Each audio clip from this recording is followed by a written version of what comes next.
Vitória sobre os Refaíns. Este é o título da nossa meditação de hoje.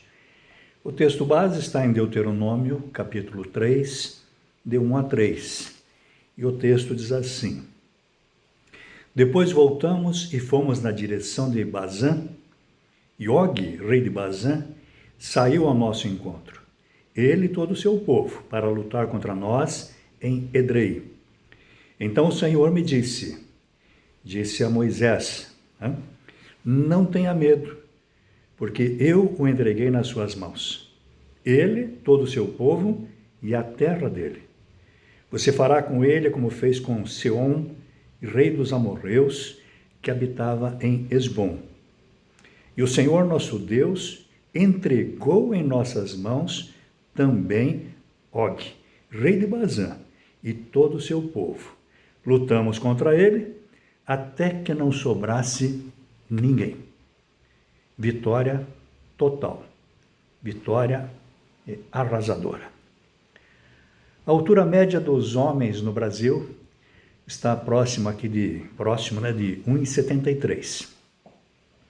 O homem mais alto do mundo, de acordo com o Guinness, o turco Sultan Köse, nascido em 1982, é de 2,51 m. Olha só, a altura desse homem, 2,51 m. Imagine. E ele fez tratamento para parar de crescer. Caso contrário, teria ultrapassado esta marca. Eu nunca estive perto de alguém tão alto, ou próximo disso. Creio que a pessoa mais alta da qual eu me aproximei até hoje, um conhecido jogador de basquete da seleção brasileira, bem no passado, cheguei próximo dele, eu creio que ele tem mais ou menos aí 2,10 m. Para mim isso é impressionante, 2,10 m.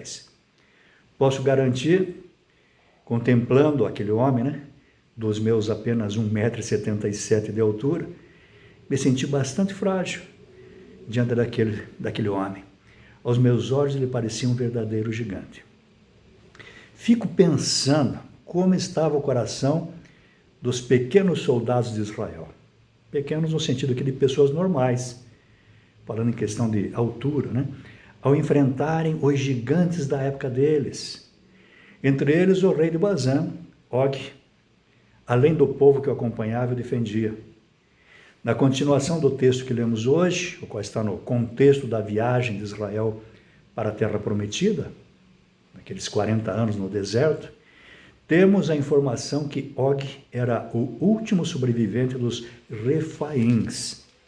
Está ali no capítulo 3, no versículo 11, diz assim: Og, rei de Bazã, era o último sobrevivente dos Refaíns. Ou seja, ele era de determinada linhagem de gigantes. Nós temos no capítulo 2 deste mesmo livro, nos versículos 9 a 11, uma relação de povos muito grandes. Povos que tinham, alguns pelo menos, dos seus participantes, muito grandes. Diz ali no versículo 10, no capítulo 2, diz assim: Antigamente os Emins habitavam nela, povo grande. Também numeroso, povo grande, numeroso e alto, como os Anaquins. Também eles foram considerados Refaíns. É o caso aqui do Og, rei de Bazã, Refaim. Como os Anaquins.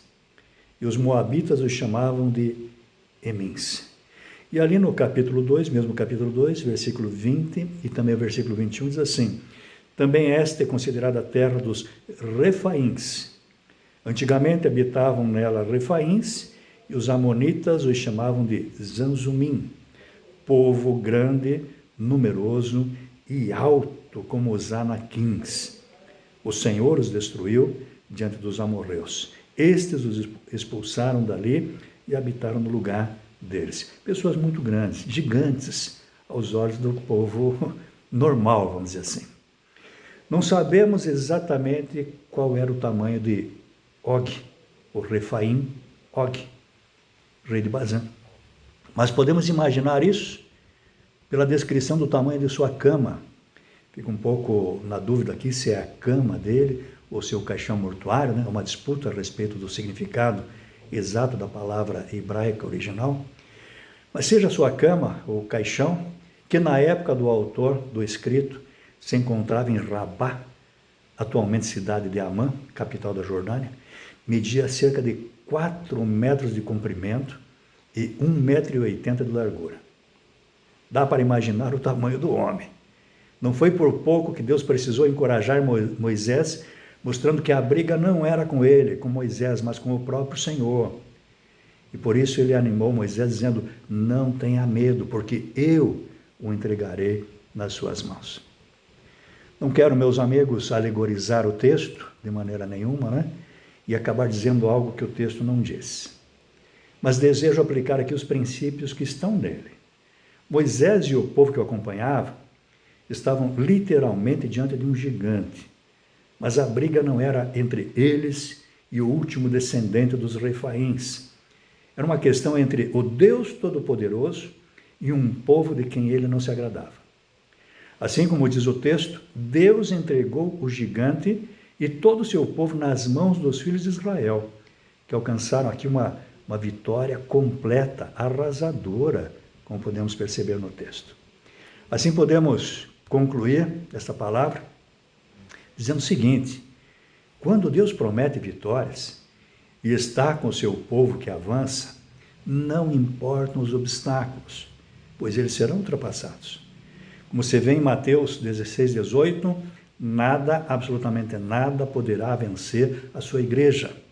Se nós fazemos parte do exército de Deus, não precisamos temer o inimigo, Satanás, nem os inimigos humanos, que porventura se levantem contra a igreja de Cristo. Por mais que aos nossos olhos eles se apresentem como verdadeiros refaíns. A vitória sobre os refaíns está na confiança em Deus.